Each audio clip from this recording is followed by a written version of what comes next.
I'm Aaron, 33, and Christmas used to be my favorite time of the year. It wasn't about the gifts or the food. It was the one time everyone in my family acted like they still liked each other. We'd gather at my parents' house, exchange cheap presents wrapped in shiny paper, eat way too much ham, and play the same off-key Christmas songs on loop until someone, usually my cousin Jared, knocked over a glass of wine or tripped over the dog. It was chaotic, loud, occasionally passive-aggressive, but it was home. Or at least, it used to be. This year, I started prepping early.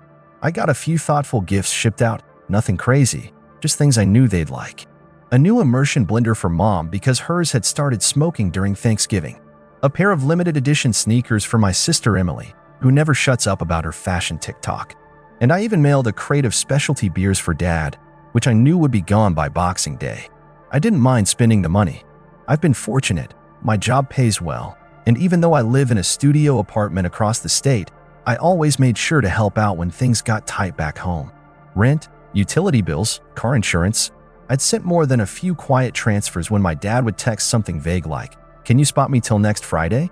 Always no fuss, no drama, just family. So I was shocked when, on December 20th, I got a message in our family group chat. My mom wrote, "Hey kids, after a lot of thought, we're canceling Christmas this year. Just too expensive to host everyone. And with everything going on, we're thinking of keeping it low-key. Love you all." That was it. No calls. No offers to meet halfway. No, we'll make it up to you. Just a cold, impersonal message. I blinked at my phone, half expecting it to be a prank or a misunderstanding, but when I replied, asking if they were sure, Emily just sent a thumbs-up emoji and changed the group chat photo to a stock image of a sad snowman. I didn't argue. I just said, "Okay, understood," and that was that. I didn't push for a call, didn't guilt-trip them. I figured, fine. Life gets tight, and maybe they just needed a quiet year. I bought myself some groceries, heated up a lasagna on Christmas Eve, and tried to make the best of it. I watched Home Alone for the 15th time, lit the pine-scented candle my coworker had given me, and scrolled through Reddit as the snow fell outside my window. Christmas Day came and went. I slept in, FaceTimed a couple of friends, and spent most of the day trying not to feel too bitter. I told myself, at least you didn't have to fake a smile while Aunt Sherry rants about politics. I tried to be mature, to not take it personally. But it gnawed at me anyway. Something didn't feel right. The silence was just off. It wasn't until around 8 p.m. that night when my phone buzzed with a notification from Instagram. Emily had gone live. Out of curiosity, or maybe some twisted hope that she was just drinking wine alone and bored, I clicked it, and my stomach dropped. She was at our parents' house. The same house I had offered to help decorate just 2 weeks earlier. The living room was lit up like a Macy's display, twinkling lights, a massive Christmas tree, tinsel strung across every wall. A DJ booth was set up near the fireplace, of all places, and people were dancing with plastic cups in hand. There were at least 30 people in that house, laughing, shouting, cheering as they toasted champagne. "Merry Christmas from the real crew," Emily shouted into the camera, panning across the room. I spotted my cousins, my aunts and uncles, even Jared, who was already red-faced and slurring his words. Someone popped a confetti cannon, and the streamers flew across the room in a burst of gold. I stared at the screen, my thumb frozen over the leave button. So it wasn't about money. It wasn't about things being tight. It was about me. I don't know how long I sat there. Probably too long. Long enough for the lasagna to go cold. Long enough for the candle to burn halfway down. I didn't cry. I didn't scream. I just sat still, stunned, letting the quiet betrayal sink in. I'd been cut out. Silently, cleanly, and without any explanation. The next morning, December 26th, I got a text from Dad. No hello. No Merry Christmas. Not even a question about how I was doing. Just, "Can you send over the $3,100 for January? Need it by tomorrow if possible." That was it. No mention of the party. No apology. No attempt to lie or even pretend things were normal. Just a cold, dry request for money, as if I was a walking ATM with no memory. And something in me just snapped. I stared at the message for a long time. Then I opened my banking app and started scrolling. I pulled up every recurring payment I had tied to them. The rent I'd been covering on the second property my dad had temporarily moved into. The cell phone plan Emily was still on. The Spotify family account I'd been paying for. Even the utilities, gas, electric, internet. All of it was under my name. All of it was on my dime. I paused for a second. Not out of doubt, just to make sure I wasn't acting out of rage alone. But no, this wasn't impulsive. This was overdue. I replied, "Lose my number. I don't fund liars." Then I blocked his number. Then I shut down every single transfer, autopay, and linked account. I made the rounds with every service rep, every utility company, every bank associate, explaining the situation. One of them, Susan, from the gas company, even said, "That's awful. I hope you're okay." I told her, "I will be. Thanks." I didn't go nuclear. I didn't post a rant online or call to yell. I just cut the cord. Quiet. Clean. Just like they had done to me. By 7:43 a.m. the next day, my phone had 53 missed calls. I didn't answer any of them, but I did listen to one voicemail. It was my mother. Her voice was shaky. "Please, call us. There's been a misunderstanding. Just please call." I didn't delete the message. I didn't respond either, because for the first time in years, I finally felt like I had the upper hand. And I wasn't done yet. I didn't respond that morning. Not that day. Not even the next. Every few hours, my phone would buzz, blocked numbers, anonymous voicemails, even a few desperate DMs from extended family members I hadn't spoken to in years. One of my cousins wrote, "Hey man, you didn't miss much. It was just thrown together last minute. No big deal." I didn't even dignify it with a reply. I just screenshotted it and added it to a folder I'd started on my phone titled Evidence. Because I wasn't just walking away, I was making sure they never did this again. By the end of December, the fallout had officially begun. The phone plan was deactivated. Emily made a dramatic post about how some people just love ruining Christmas and hinted at a betrayal within the family. A few of her followers offered sympathy. Most didn't care. She tried messaging me directly a few times, but her messages bounced. She forgot she was blocked. Then came Dad. I got an email, his last resort. Subject: urgent. Please, Aaron, just talk to us. It was long, winding, full of phrases like "you've always been sensitive" and "you're blowing things out of proportion." He didn't mention the lie, didn't mention the party, just said they were in a really tough place right now financially, and how they trusted me to be there for them, like always. He signed off with, "You're still our son. Family comes first." I almost laughed. So now family comes first? I closed the email without replying, but something about that last line stuck with me. Family comes first. I kept hearing it over and over, like a slogan they'd only remembered after things stopped going their way.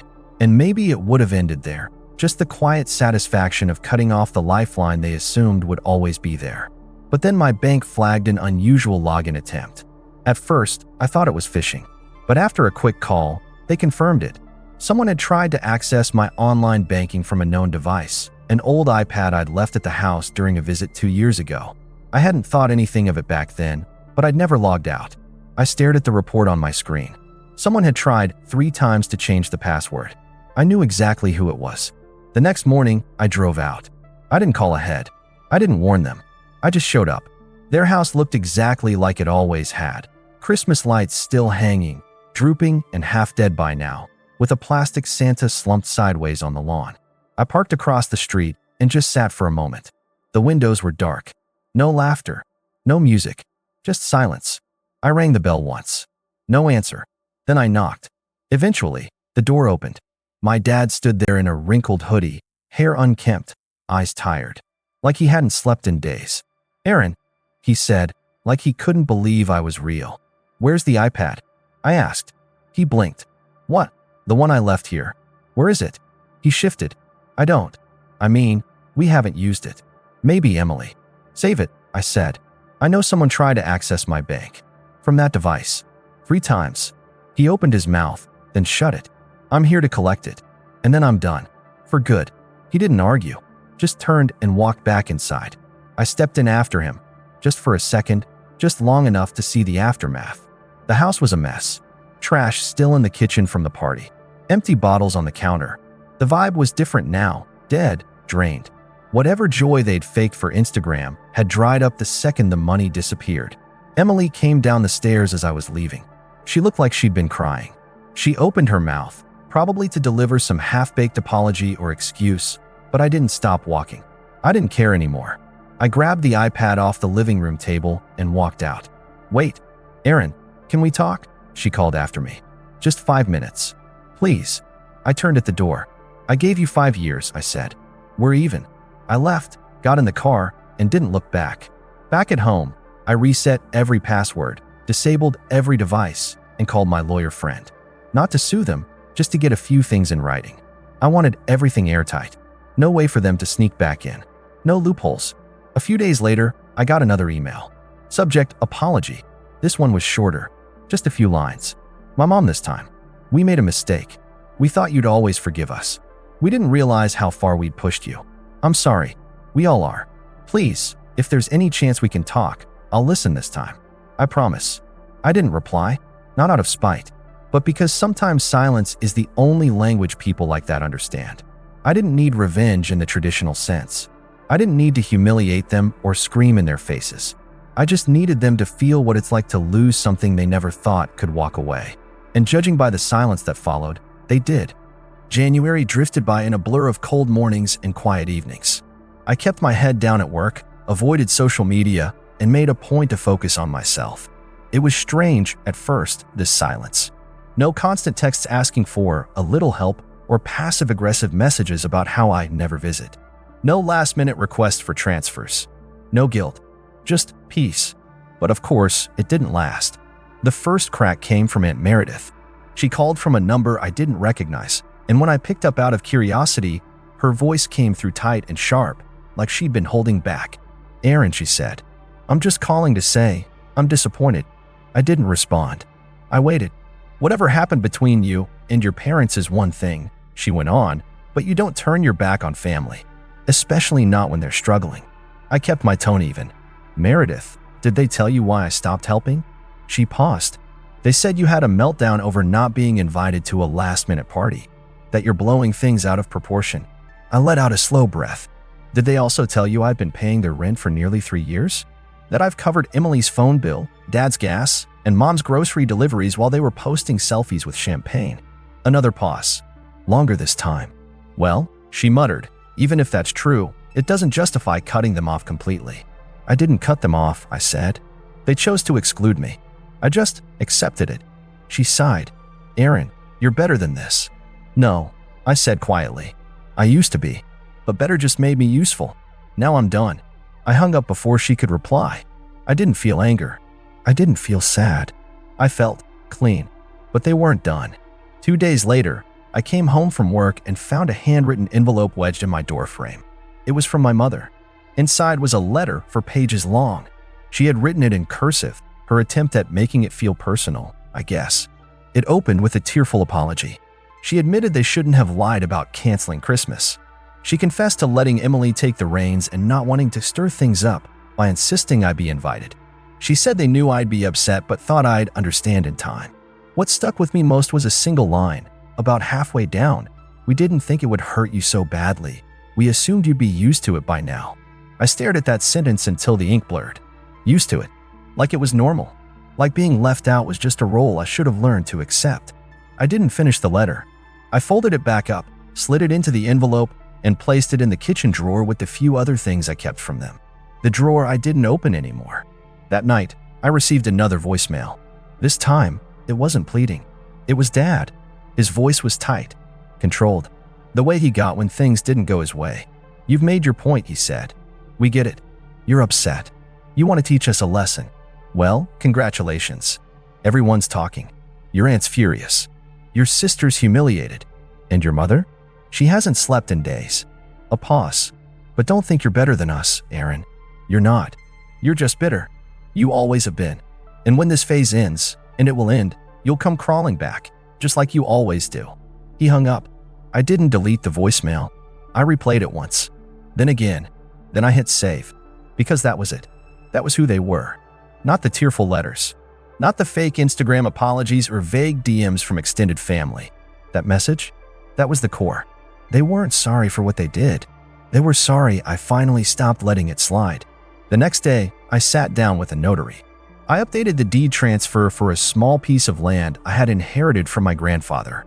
It was supposed to be passed to Emily after me. Dad had arranged it that way years ago, insisting it stays in the family. But it was under my name now. Full ownership. I signed the new paperwork, transferring it to a local children's charity that builds youth housing. I didn't do it out of spite. I did it because I wanted to rewrite the story. That land, that space, they didn't deserve to touch it. Let something good come from it instead. 2 days later, Emily called from a friend's phone. I didn't answer. She left a voicemail anyway. "You're ruining everything, Aaron. You're being so extra. I don't even know what you want from us anymore." She didn't get it. None of them did. I didn't want an apology. I wanted to not need one anymore. I wanted to stop playing the role of the good son, the guy who always came through, always smiled politely, always funded the lie that everything was fine. The following Friday, I received a final letter. No name on the envelope, just my address, handwritten in the corner. Inside was a Polaroid, a group photo from Christmas night. Everyone was there. My parents, Emily, cousins, neighbors, even Aunt Meredith, holding drinks, arms slung around each other, mid-laugh. On the back, someone had written, "We still had a great time." No signature, no message, just that one line. And I smiled, because I finally understood. They weren't inviting me back. They were taunting me, trying to shame me for missing their fun, trying to make me feel small for choosing distance over dysfunction. But the truth? That photo told me everything I needed to know, because it meant they weren't over it. They were still thinking about me, still trying to prove something, still scrambling to pretend they didn't miss me. The photo stayed on my kitchen counter for a week. I didn't throw it away, not immediately. I left it there, face down, half curious if they'd send another. They didn't. And over the days that followed, something strange began to settle in me, not rage, not even sadness, but a strange kind of peace. Like I'd stepped out of a fog I didn't know I'd been living in. For the first time in my adult life, I was entirely free. No last-minute bailouts. No fake apologies. No wondering why I always felt like the one left holding the weight of everyone else's choices. And once that fog lifted, I could see the pattern clearly. It wasn't just Christmas, or rent, or some Instagram live stream. It was years. Years of being their safety net, their scapegoat, their emotional punching bag. Whenever things went wrong, I was the buffer. When Dad got into a fight with a landlord, I paid the deposit. When Emily overdrafted her account for the 3rd time, I quietly wired her a gift. When Mom wanted to surprise everyone with a birthday cruise for Grandma, but couldn't cover all the costs, I handled it. No one ever said thank you. Not really. And now that the well had run dry, they were scrambling, because they weren't just missing me. They were missing the version of me they had molded, the one who never said no. I thought a long time about how I wanted to end things. Not just drift away, but close the door in a way that was final, undeniable, and irreversible. I opened my laptop, went into my files, and pulled up the shared Google Sheet I'd been using for years to track all the payments I'd sent them. Every rent transfer, every gift I paid off, every favor disguised as just helping out. $1,750 for Emily's braces, $950 for Mom's outpatient surgery deductible, $8,400 in rent over 27 months, $312 for someone's car repair, still not sure whose. I tallied it all. The final total, $38,706. I stared at that number, nearly 40 grand, and I never once asked for it back. So I decided to change that, not for the money, but for the message.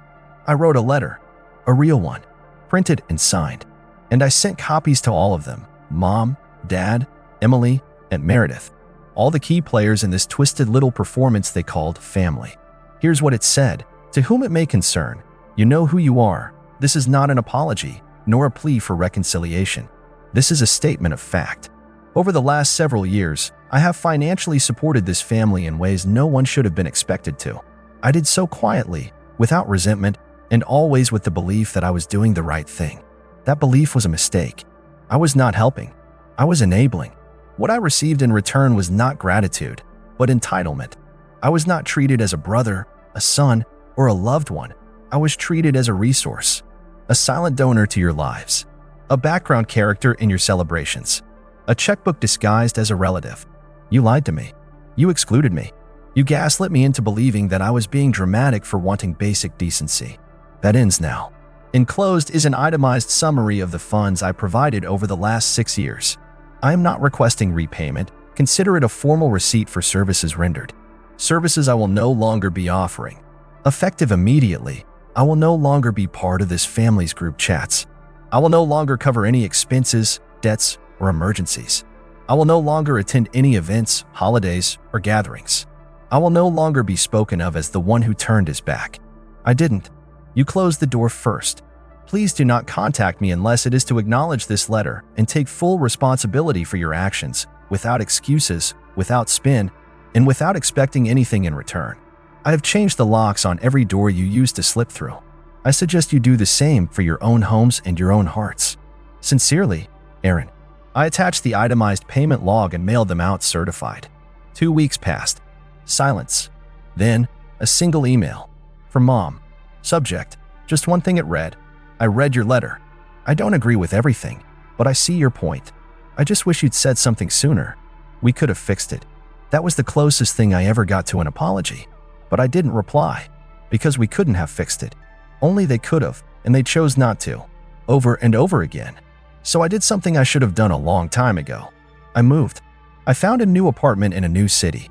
Bigger. Brighter. With a second bedroom I planned to turn into an art studio. I started painting again. I reconnected with college friends I hadn't seen in years. I went to therapy. I booked a solo trip to Portugal. I lived. And one morning in late spring, while walking back from the farmer's market with fresh coffee and a bag of tangerines, my phone buzzed with an unknown number. I let it ring out. No voicemail. No text. And I didn't care. Because I knew they were still chasing the version of me they had created. But I had finally become the version of me I wanted to be. The kind who knew his worth. The kind who knew silence isn't weakness, it's clarity. The kind who doesn't chase people who only remember his name when the bills are due. That Christmas may have been canceled, but my peace was just beginning.